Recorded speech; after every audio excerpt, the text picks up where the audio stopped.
the topic today is about a guide to doing business in Cambodia. So this topic is a little bit broad, but I will break down into more specific, and I try to slow down because I guess if you are not in the industry, there are many new technical terms and some terms that you never heard or you heard but you don't fully understand. Before I go deep, I like to share 5 key aspects. Yeah.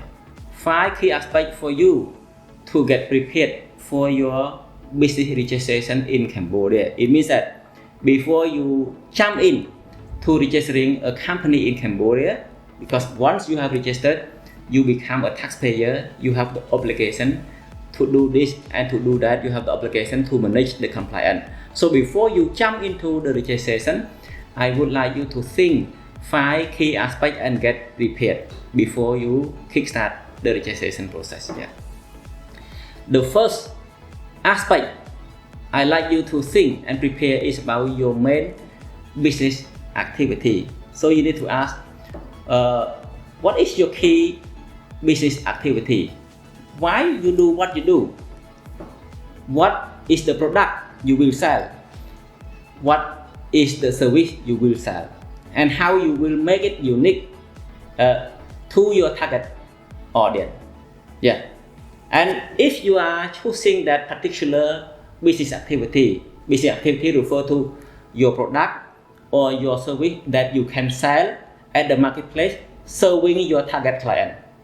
And then if you are choosing to sell this product or that product, how to align with the local regulation, how to make it compliant, how to handle with accounting, taxation.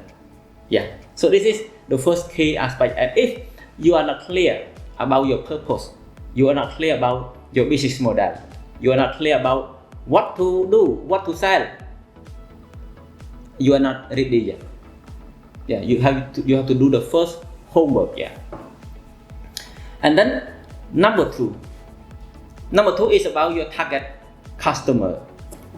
Based on what you want to sell, either product or service, you should clarify whether you are selling to direct customer individual, you are selling as the retailer, or you are selling as the wholesaler, whether you are selling to individual or you are selling to corporate, B2B, business to business. You are selling to local or foreigner in your region or the whole country. So this is important because once you kickstart, if you are not clear on this, you will lose a lot of money and time on marketing, branding, and targeting to the right target. You should be also at least have basic understanding about whether your entity should be small or medium or large, because this one will define how you will run your operation, how you will register, and who should be your client. Because large corporates, they are more likely to do business with large corporate. Medium, they like to deal with medium size as well, and small, they like to deal with small.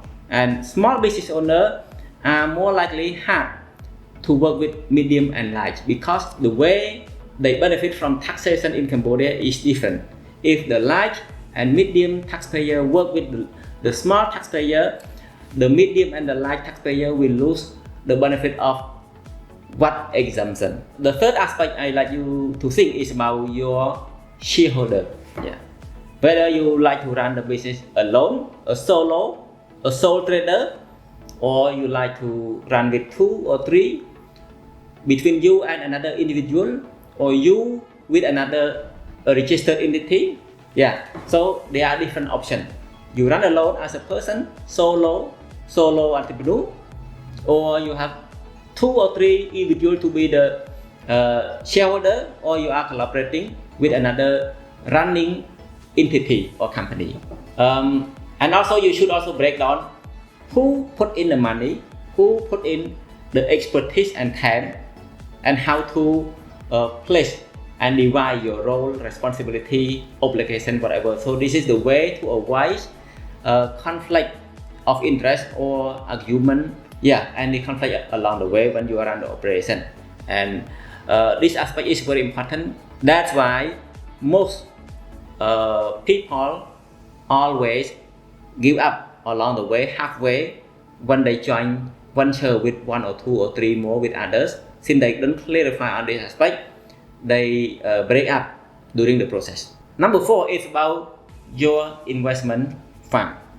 Okay, so this one actually the business model require different amount of investment fund. Some business model need a big fund, some other business model need a little of fund.